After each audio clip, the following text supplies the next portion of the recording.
Prazer, uma alegria estar aqui com todos vocês. Eu me chamo Davi Heiker, sou daqui do Pará, de Belém, como já foi dito. Minha esposa está aqui, a Brena. Estivemos ministrando no Fórum Identidade esse fim de semana. Foi um prazer, foi uma alegria. Foi muito interessante ver muitos jovens, mulheres e homens interessadas num assunto tão importante da nossa geração. Nós moramos em São Paulo, apesar de sermos daqui. Eu sou pastor na Igreja Presbiteriana de Alphaville, lá em São Paulo, e trabalhamos a partir das redes sociais no ministério que foca a capacitação da igreja para lidar com os desafios contemporâneos de uma das áreas mais complexas dos nossos dias, que é a sexualidade. Se você quiser mais informações, formação também sobre vários assuntos importantes dentro desse tema, o Instagram é o melhor lugar onde você pode conhecer melhor o ministério. Está um QR Code aí, então você depois dá uma olhada lá no link da bio, tem curso, tem uma série de coisas importantes para a sua família, para a sua formação nessa área específica da sexualidade. Desenvolvemos isso há 18 anos com essa missão de diminuir uma das frases que eu ouço desde o início, que é: a igreja não está preparada. Talvez você já disse essa frase, né? Quando está diante de algum tema difícil, diferente, a gente sempre pensa: poxa, eu não sei falar, eu não sei lidar com isso, na escola, na sociedade, na família, na igreja. A igreja não está preparada e a gente tenta, pela graça de Deus, diminuir esse despreparo e nos capacitarmos a partir do Evangelho para enfrentar todos os desafios dessa área dos nossos dias. E eu queria falar hoje uma mensagem que eu considero a mais importante. Se você me dissesse, você só tem uma mensagem, é a última, qual você pregaria? Eu pregaria esta que eu vou falar, que eu vou pregar agora, porque eu entendo que mais do que qualquer tipo de informação sobre a área do comportamento, a gente precisa falar do coração de tudo, da essência de tudo. Então o que nós vamos falar aqui, eu considero que, se você realmente entender, pela graça de Deus, pelo poder do Espírito Santo, isso realmente pode transformar a sua vida de dentro para fora, de uma maneira que ninguém controla, mas poderosamente pode ser vivida por todos nós. Então, mas sem mais delongas, eu queria lhe pedir para abrir comigo em Lucas capítulo 14, Evangelho de Lucas, capítulo 14, versículo 25 e 26. Lucas 14, 25 e 26.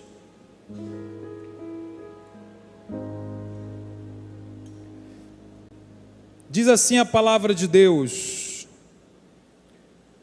Ora, ia com Jesus uma grande multidão, e voltando-se, disse-lhe: Se alguém vier a mim, e não me amar mais que o seu pai, que a sua mãe, sua mulher, seus filhos, irmãos e irmãs, e não me amar mais que a sua própria vida, não pode ser meu discípulo. Pai, obrigado pela tua palavra, obrigado porque o Senhor fala conosco, que o Senhor faça isso com poder e autoridade nessa noite, em nome de Jesus, amém, amém. Irmãos, Jesus está se dirigindo àquilo que o texto bíblico no versículo 25 chama de grande multidão que o acompanhava. Eram muitas pessoas que iam seguindo Jesus fisicamente. Então, onde Jesus ia essa grande multidão atrás, mas eles não eram discípulos. Era completamente possível você seguir Jesus geograficamente, ser beneficiado dos seus milagres. Era possível você comer dos pães multiplicados no deserto. Era possível você ter uma cura na sua vida, um milagre, um demônio sair, e mesmo assim você continuar sendo apenas grande multidão, e não se tornar discípulo de Cristo. E ele aqui não está falando com os discípulos, ele se volta para a multidão que o acompanhava, mas que não tinham compromisso com ele, que não havia sido transformada pelo Evangelho. E ele então explica qual é a condição fundamental para se tornar um discípulo. E por que essa palavra tem a ver com o tema que a gente tem trabalhado tantos anos? Irmãos, muitas vezes pessoas se acercam a nós querendo uma libertação, querendo uma restauração. Eu quero mudar de vida, eu quero santificar a minha vida, eu não consigo parar de pecar.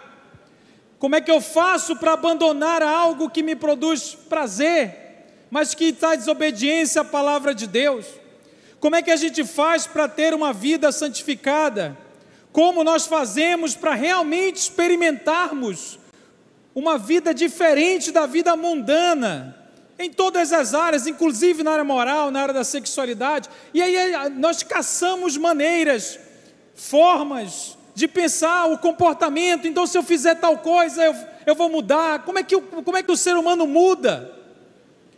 Queridos, nós precisamos descer, sair só do comportamento e pensar naquilo que nós amamos mais no nosso coração. Porque Jesus está dizendo, existe uma condição para você se tornar um discípulo, um seguidor, alguém que realmente encontrou Jesus e foi transformado por Ele. O texto no versículo 26, o texto diz, se alguém vier a mim. Veja que esse alguém é extremamente genérico. O que ele vai propor como caminho para se tornar discípulo não é diferente, dependendo da classe social, se é homem ou mulher, não importa. Se é judeu ou gentil, não importa qual é o seu sobrenome, não importa se a pessoa pecou no pecado A, ou foi o B, ou foi o C, qual é o nome do sujeito, de onde ele vem. Ele fala, se alguém é qualquer um de nós, todos nós vamos ter de entrar no mesmo processo, vamos ter de aprender a mesma lição, porque sem esta lição, nós não seremos discípulos de Cristo. Então ele começa a explicar qual é o coração da transformação. E ele diz, você sabe o seu pai e a sua mãe? Meu pai e minha mãe? Irmão, Jesus vai falar de coisas muito legítimas. Você sabe o seu pai e a sua mãe? Se você não me amar mais que sua mãe, que o seu pai, você não pode ser meu discípulo. Jesus meteu a mãe no meio da história, irmãos. Uma coisa grave. Mas até a minha mãe, coitada, minha mãe querida, meu pai. Então aí ele piora, irmãos, porque ele fala assim, você sabe o seu cônjuge, mas o meu cônjuge. Poxa, Efésios capítulo 5, o apóstolo Paulo diz assim, maridos, amai vossas esposas, vossas mulheres. E Jesus está dizendo, então, até o cônjuge com quem você se tornou uma só pessoa, que Deus te uniu, você precisa me amar mais do que essa pessoa, o seu marido, a sua mulher, e os seus irmãos, e o seu filho. São relações entranháveis, irmãos. São relações que o próprio Deus nos presenteou. Irmão, irmã, pai, mãe, cônjuge, filho. Veja, se qualquer outro líder religioso lhe dissesse isso, se Jesus fosse apenas um grande líder, sabe, se ele não fosse Deus e falasse tal coisa, como você reagiria? Se um líder carismático, somente um líder qualquer, muito bom, com uma retórica muito poderosa e convincente, ele chegasse e falasse, olha, você tem que me amar mais que sua mulher, o que você reagiria? Como é que você reagiria, irmão? Você fala, você tem uma coisa estranha aí. Como assim eu vou te amar mais que a minha mulher? Como assim eu vou te amar mais que a minha mãe, o meu filho? Irmãos, porque esta afirmação nos deixa claro que Jesus está falando como Deus. Jesus não é apenas um líder de boa retórica, Jesus é o Filho de Deus. E ele diz o seguinte, se você quer se tornar meu discípulo, se você quer realmente ter a sua vida transformada, se você quer a longo prazo abandonar o pecado que te assedia, que te escraviza, você vai precisar fazer uma coisa, aprender a me amar mais do que você ama qualquer outra coisa. Só que ele chega no auge, ele fala mais do que a você mesmo. Agora a pergunta é, por que Jesus não pode ser discipulador de alguém que ama qualquer outra coisa mais do que a Ele? Porque este lugar já está ocupado. Nós somos discípulos daquilo que amamos mais, irmãos. Nós sempre somos discípulos daquilo que amamos mais. É assim que o coração humano funciona. É assim que o ser humano funciona. A vida dele é regida a partir dos amores do seu coração. Os seus comportamentos persistem e existem como ecos do que governa o interior do seu coração. Portanto, nós obedecemos aquilo que amamos mais. Irmãos, nós estamos sempre obedecendo. A pessoa fala, não, eu não obedeço a ninguém, eu não obedeço a Deus. Se você tirou Deus do centro do amor e da obediência, você o substituiu por outra coisa. Porque nós estamos sempre obedecendo aquilo que amamos mais. Alguém diria, mas eu sou ateu. Pode ser ateu, pode ser qualquer coisa, irmãos. Há alguma coisa que você ama de tal forma que esta coisa modela a sua vida. Então não adianta você ficar discutindo apenas o que você está fazendo. Eu estou afirmando, se você tem um comportamento que você fala, poxa, eu sei que isso é errado, mas eu continuo fazendo. Eu já tive nessa situação. Se você chegasse comigo e falou, mas você sabe que tal coisa é pecado? Eu falei, eu sei, mas por que você faz? Irmãos, se nós sabemos que adulterar é pecado, nós sabemos que roubar é pecado, que se nós sabemos que pecar é desagradar a Deus, por que nós fazemos coisas que sabemos que estão erradas? Porque o que nós fazemos não é sobre o que sabemos, o que nós fazemos é sobre o que amamos. É aquilo que governou o centro decisório, o centro de controle. Provérbios diz que do coração dele partem todas as saídas da vida. É aquilo que eu amo.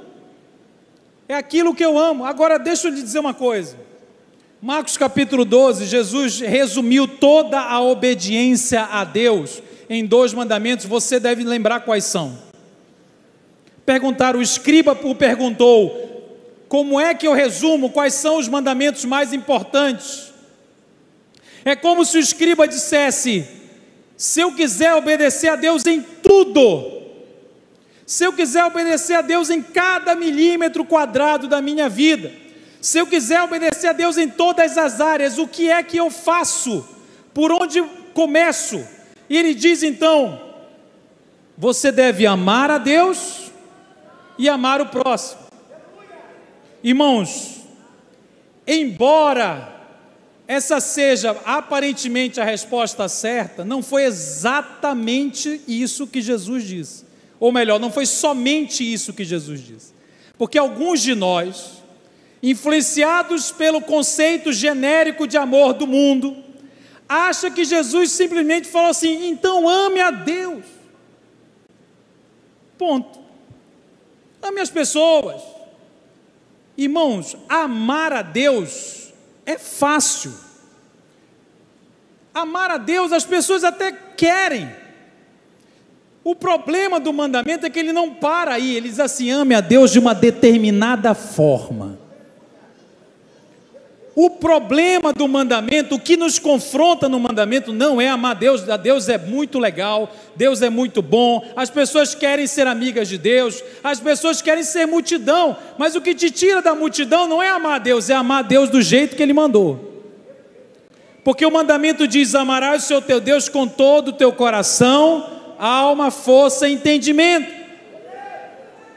E o problema é a forma de amar a Deus. Nós queremos amar a Deus do nosso jeito, irmãos. É por isso que todo mundo fala em amor. Ou eu tô errado? A gente vive em uma época onde as pessoas vivem repetindo isso. O importante é amar. E é uma versão genérica do amor, como se a Bíblia estivesse dizendo, olha, solte-se ao seu coração, faça a vontade do seu coração, se você gosta, viva, se você se sente bem, vai, porque é importante amar. Irmão, de onde a gente tirou isso? Se tem uma forma certa de amar a Deus, é porque tem uma forma errada de amar a Deus. A forma certa é Deus dizendo: me ame mais do que tudo, mais do que a você mesmo. E isso não é natural ao coração caído, sozinho. Se eu depender só do meu coração, se eu me lançar o meu coração, irmãos, eu não vou amar Jesus desse jeito, eu vou amar de maneira idolátrica. Outra coisa, algo vai rivalizar. Portanto, amar a Deus é o que nós estamos aprendendo a fazer desde o dia em que o Espírito Santo passou a habitar em nós. É a essência de tudo. E quando eu peco, irmãos, porque também nós vivemos uma sociedade que diz assim: se você ama, então está certo. Se você ama, então está aprovado, como se o amor direcionado a algo, tivesse o poder de santificar o próprio algo. Irmãos, nós pecamos por causa do amor. Por amar mais a mim mesmo alguma coisa, eu peco.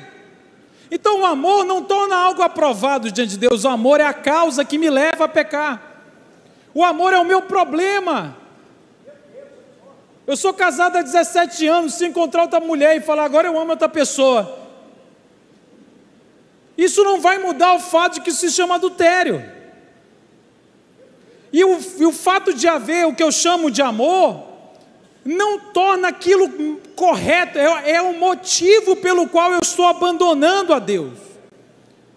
Eu o substituí, eu amei mais alguma coisa no lugar de Cristo, e por isso peco. Então não se deixe levar por essa história de amor genérico.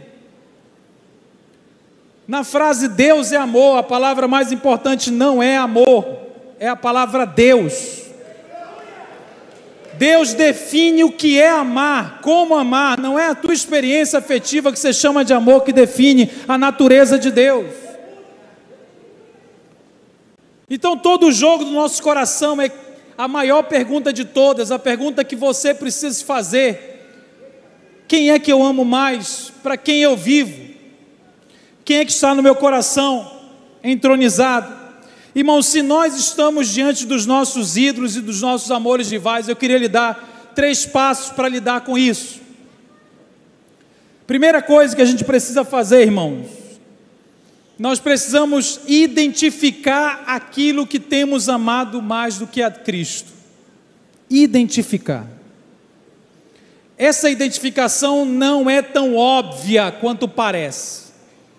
Muitas vezes o nosso coração se esconde, mente para nós mesmos, e a gente não quer assumir que ama, porque é difícil assumir, principalmente se a gente é crente antigo. É difícil, mas como assim eu não amo Jesus? Como assim? Quer dizer que tem alguma coisa que está aqui secretamente reinando no meu coração, eu nem percebi. É preciso oração para descobrir o que a gente ama mais. Tem uma história na Bíblia que é famosa, em 2 Samuel 12, na qual o rei Davi adultera. E é engraçado porque o maior pecado de Davi nessa história não é o adultério. Ora, como assim o maior? Tem pecado maior? Tem, mas em consequência é diferente. Davi mandou matar uma pessoa. Aí eu te pergunto, o que foi que Davi amou? O que foi que Davi amou de tal maneira que o tornou homicida? O que foi que ele amou tanto, mas tanto, tanto, que ele deu uma ordem: mate? Não foi relação sexual. O que foi que Davi amou tanto? Claramente no texto, irmão, na história nós percebemos que foi a sua reputação, a imagem que ele projetava para os outros. Davi tentou encobrir o adultério, ele pecou mais mentindo, matando, para encobrir o tal do adultério que deu origem à crise do que o próprio adultério em si. Porque obstinadamente ele tentou falsificar a imagem,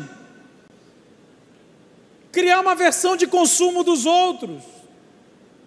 Então talvez o que nós amamos, irmãos, é exatamente isso: coisas simples, coisas que nós não abrimos mão, coisas que vão nos conquistando e a gente nem percebe.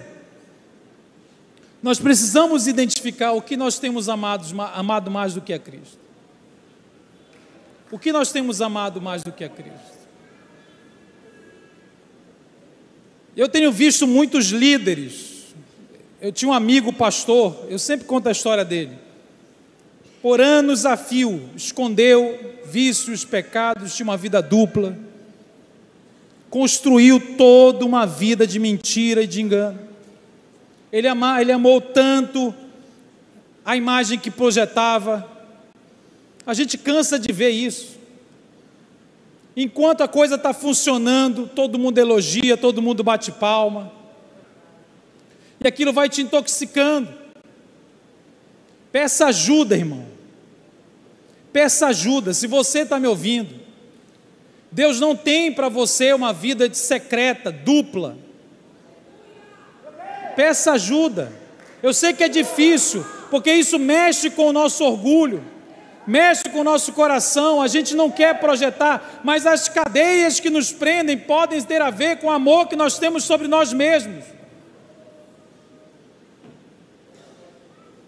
E eu perguntei uma vez, por que você nunca pediu ajuda? Esse pastor olhou para mim e falou, cara, todas as vezes que eu pensei em falar, eu falei, se eu falar eu vou perder coisas.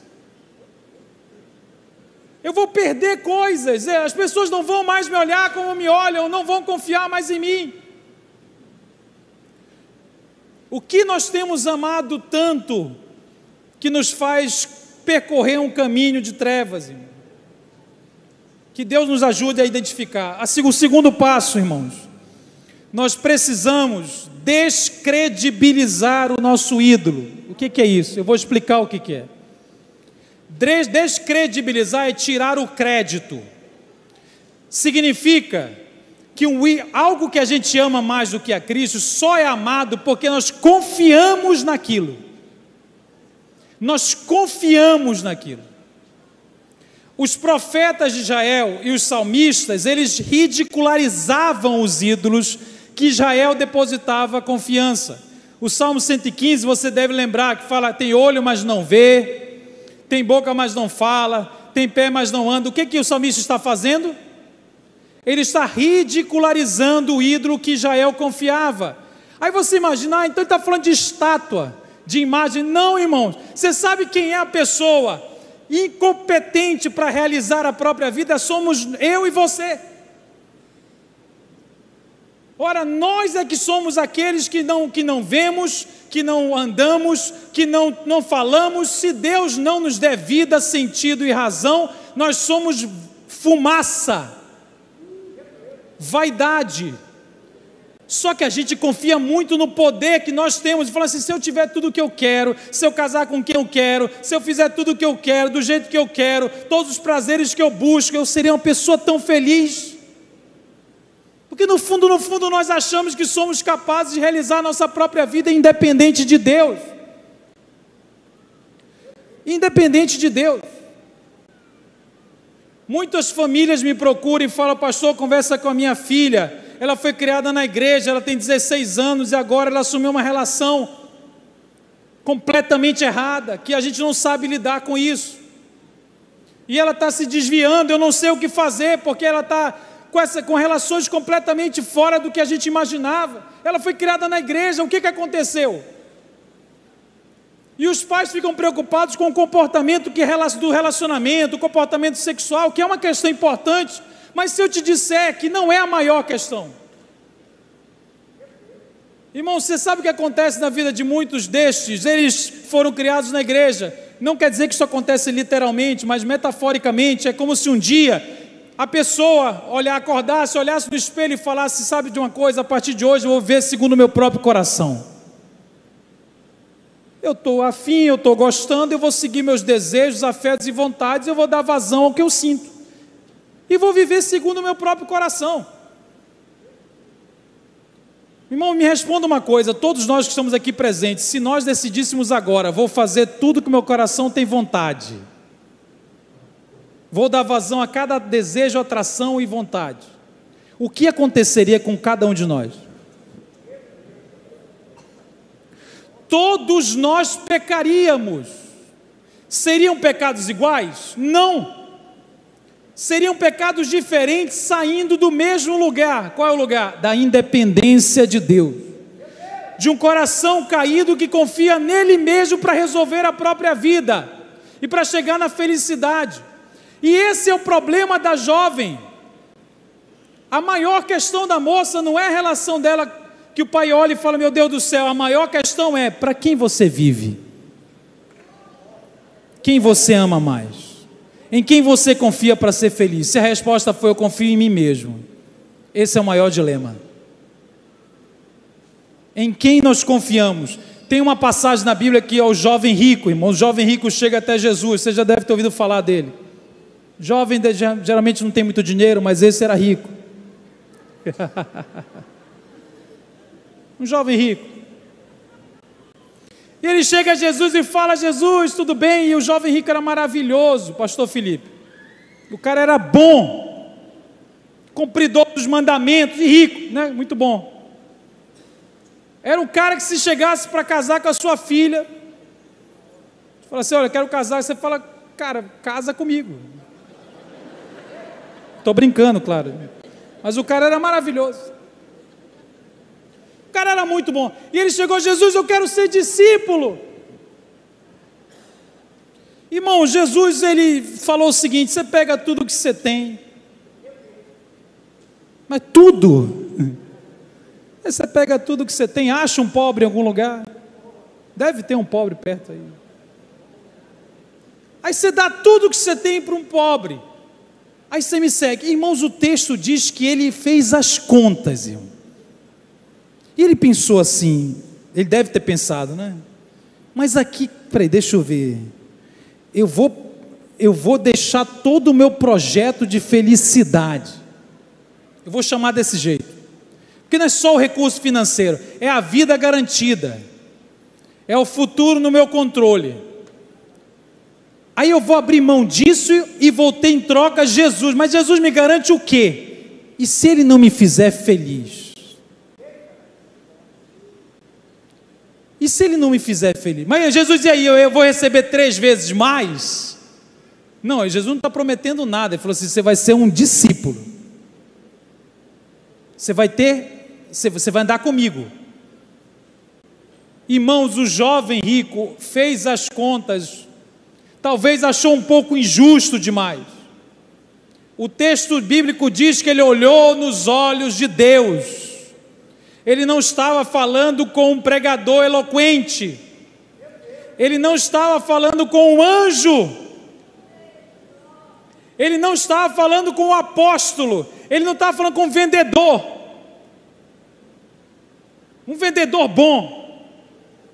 Ele estava falando com o próprio Deus encarnado, irmãos. Ele olhou nos olhos do próprio Deus e foi embora, porque considerou que o seu projeto de felicidade era digno de mais confiança do que Cristo.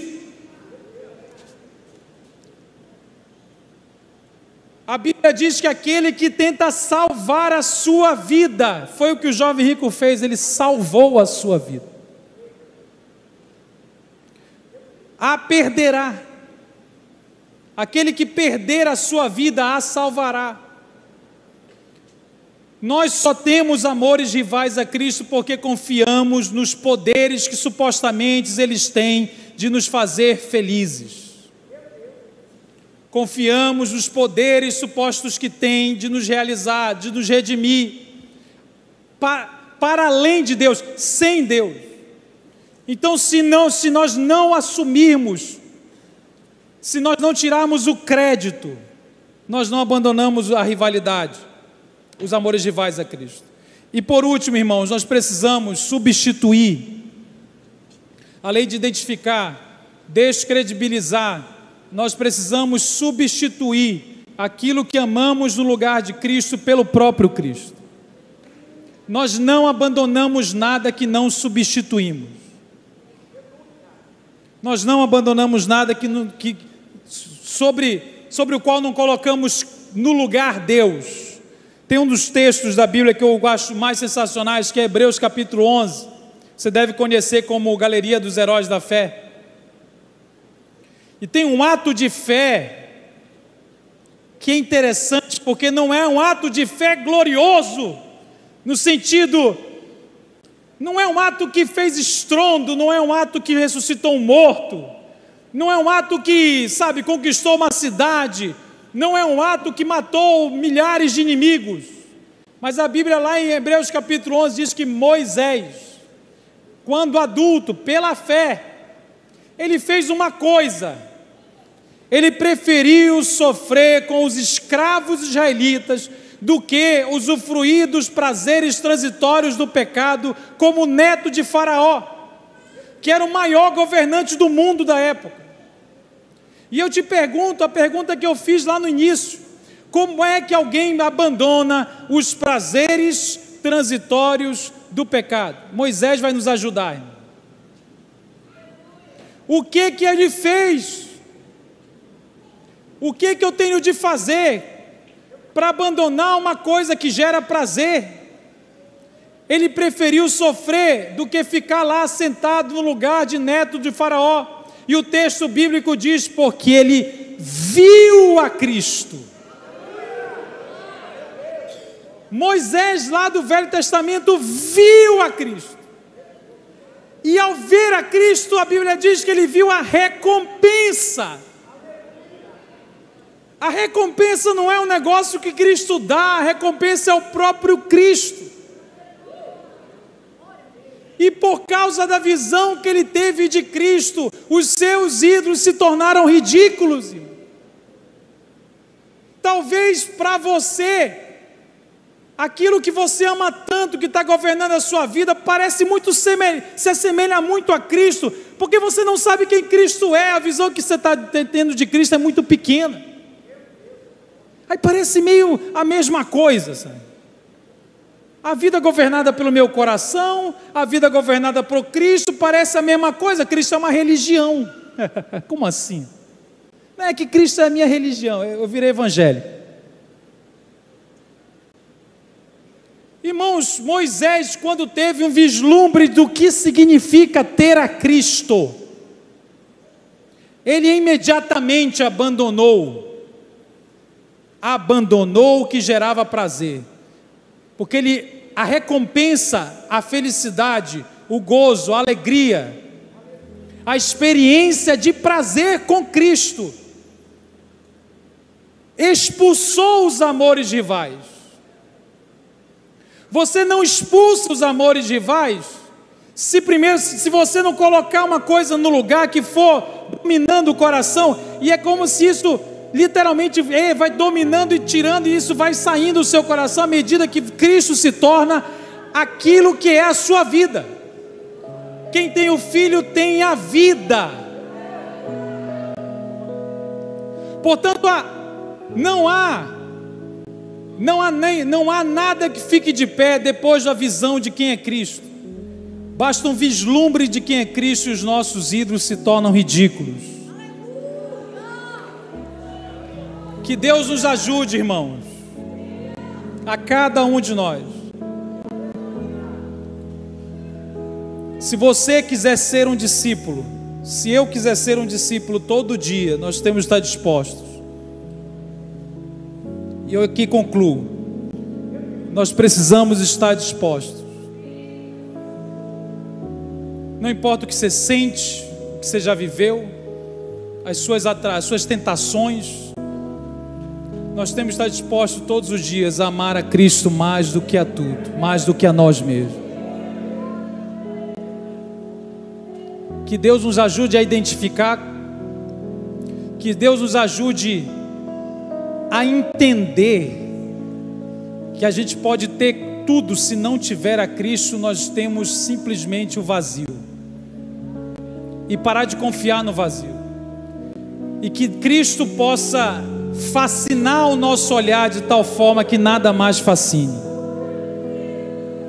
Que Ele possa ser aquilo que preenche o nosso olhar de tal forma que a nossa vida é transformada. Amém, meus queridos? Fique de pé no seu lugar, eu queria orar.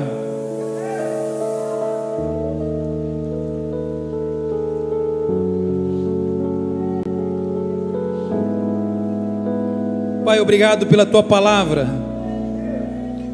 Eu clamo socorro nessa noite. Tem misericórdia de nós, Senhor.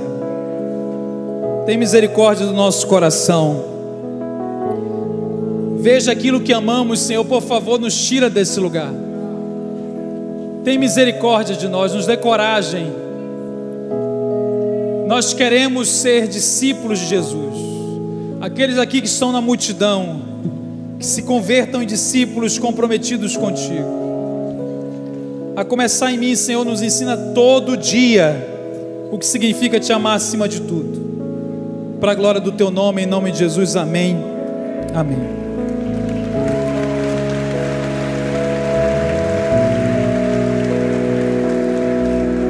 Olhe para quem está do seu lado, diga: que tal? Recebeu a mensagem? Pergunte para ele, hein?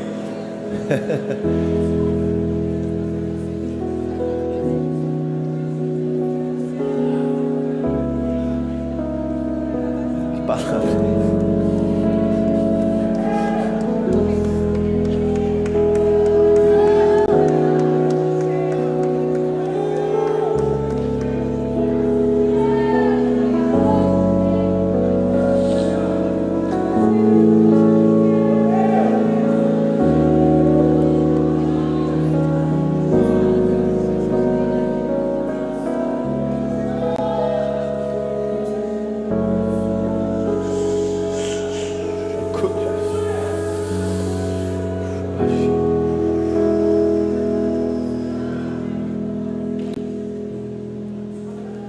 Nesse lugar, tu és real.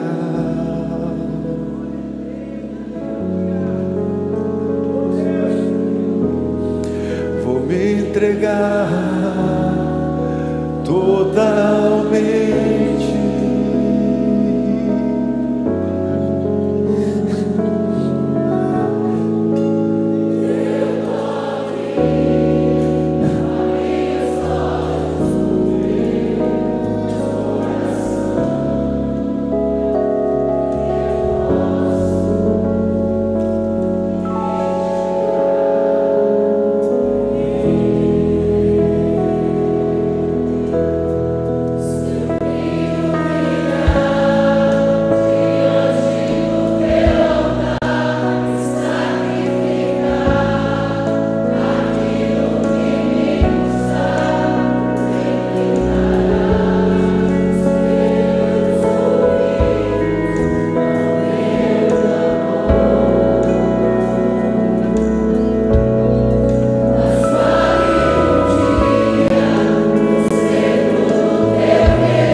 Isso é o mais difícil, né?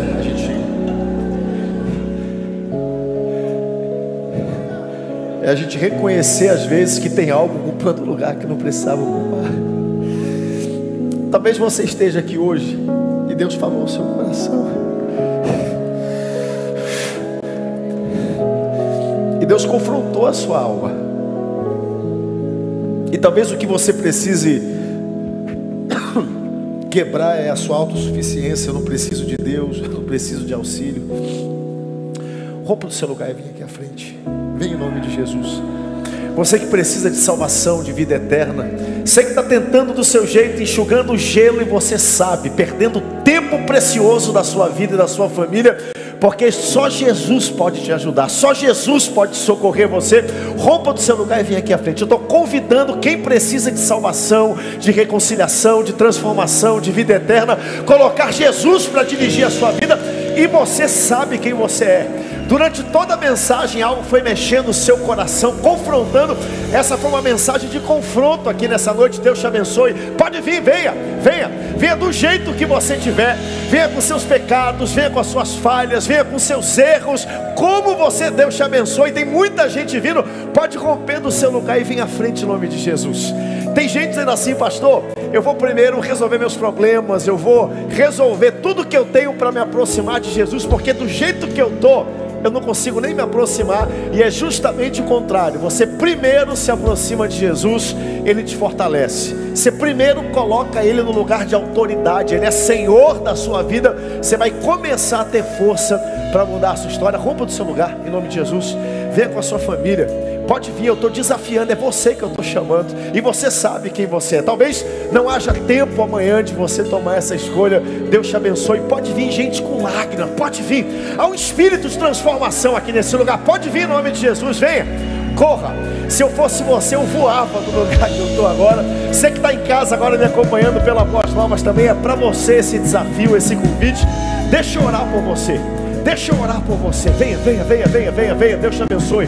Deus te abençoe. Deus te abençoe. Pode vir. Pode vir da galeria. Venha em nome de Jesus.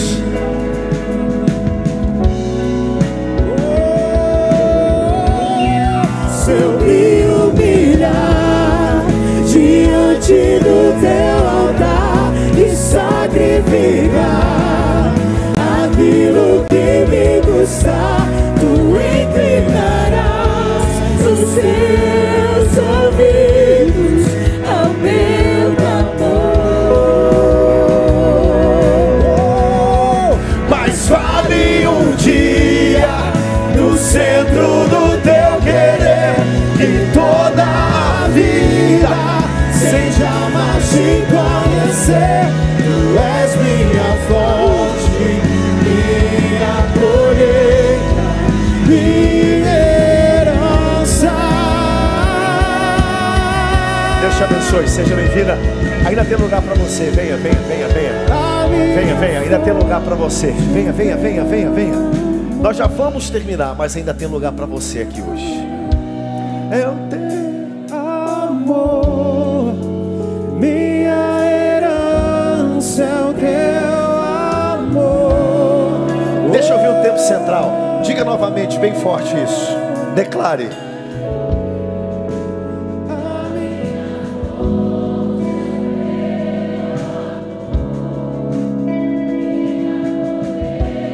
É o teu amor.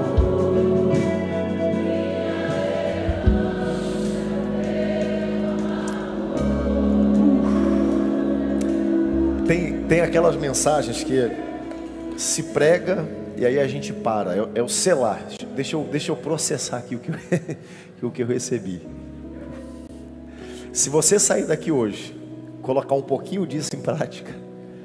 E essa mensagem aqui é para todos nós que estamos aqui nessa noite. Nenhuma pessoa daqui, nenhuma, desde a mais graduada, da maior até a menor, é para todos nós. Eu estava ali sentado e Deus moendo, trabalhando o meu coração, o Espírito Santo me trazendo à mente coisas que, por vezes, momentos, ocupam o lugar que é de Deus na minha vida. E a gente sofre, anda e não consegue reconhecer que o problema está aí na maior parte das vezes. Que Deus nos livre, que Deus nos abençoe nessa noite. Que essa semana seja uma semana de bênção sobre você, sua casa. Estenda a sua mão em direção a esse lugar. Eu não pedi que ninguém dobrasse os joelhos aqui, mas olha só. 1, 2, 3, 4, 5, 6, 7, 8 vidas dobradas, prostradas perante o Senhor, reconhecendo Ele como Salvador. Pai, nós oramos agora, te apresentamos essas vidas preciosas. A tua palavra foi ministrada e eles disseram sim, Pai, atenderam ao teu mandato nessa noite. Entra nesses corações, faz morada. Só tu sabes o que cada um precisa nessa noite, Senhor. Sobre muitos que nos acompanham agora por rádio, por TV, por mídias sociais, que agora precisam reconhecer, Pai, te colocar não no banco do passageiro, no porta-mala do carro, mas sair da direção e dizer: Senhor, dirige, guia a minha vida e a minha história a partir desse momento, Pai. Que eles sejam transformados, cheios do teu Espírito Santo. Essa é a nossa oração e a nossa súplica no nome forte de Jesus. Amém, amém, amém, amém. Dê um aplauso de festa, de celebração. Eu acho que a gente pode fazer melhor do que isso. Faça barulho para Jesus, vida. Tem festa no céu acontecendo agora nesse momento. Antes de vocês saírem, a gente quer pegar o contato de vocês. Deixa eu liberar você para voltar para casa, mas antes disso, deixa eu mencionar aqui na frente. Aqui na frente está uma pessoa muito querida, muito preciosa. Cadê a Boas Novas? A irmã Ruth Gouveia está aqui. Ela é filha do pastor Firmino da Anunciação Gouveia. Completou 99 anos de idade essa semana. Dê um aplauso a essa família querida. Nós tivemos lá uma festa para ele E ela lá contando as histórias, celebrando, vocês são queridos e preciosos. E deixa eu também aqui mencionar nossa querida irmã em Cristo também, desembargadora da Justiça do Trabalho aqui desse estado, irmã Sulamir Monassa. Onde está? Por favor, meus olhos não alcançam.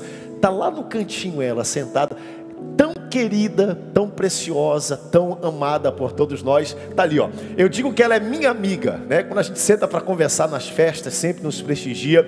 Estenda a sua mão a esses dois visitantes queridos, diga bem forte a eles: a paz do Senhor Jesus. Quem estiver pertinho aí, dê um abraço bem apertado, amoroso, abraço de Jesus nessas pessoas. Irmã Sulamir, a senhora é muito, muito querida e muito preciosa, tá bom?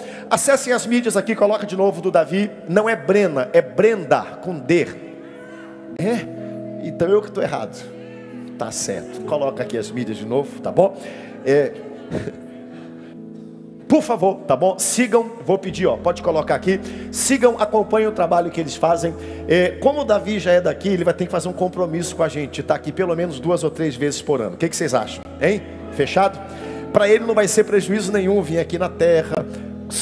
Que sofrimento comer filhote, açaí, essas coisas que só tem aqui na nossa terra. Então, eu quero que vocês orem e acompanhem o ministério que eles desempenham nessa área. É um dos mais prolíferos, lindos. Então eu quero aqui orar por eles, tá bom? Fiquemos todos de pé. Quero liberar você. Terça-feira temos um encontro marcado no Centenário Centro de Convenções. Que o amor de Deus, que a graça de nosso Senhor e Salvador Jesus Cristo, que as doces consolações do Espírito Santo estejam contigo, tua casa, tua família, com essa igreja aqui em Belém do Pará e com o povo de Deus espalhado por toda a terra. Todo aquele que assim crê diz: vou dizer a paz do Senhor. Você já sabe como vai responder: a paz do Senhor. Deus te abençoe. Tenha um excelente final de semana. Tenha uma excelente semana em nome de Jesus.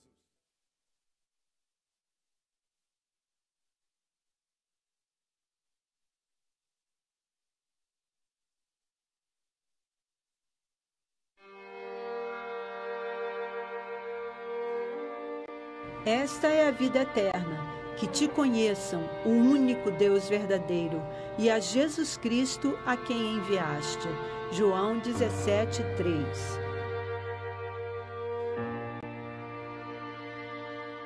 Velas de citronela ou andiroba ajudam a combater o mosquito Aedes aegypti? As velas de citronela ou andiroba possuem um efeito temporário e indeterminado e não devem ser a única medida de proteção contra o vírus da dengue, chikungunya, zika e febre amarela urbana. Dê preferência a retirar pratos junto a vasos de plantas ou a colocar areia até as bordas dos pratos para eliminar a água e lavar pratos com buchas e sabão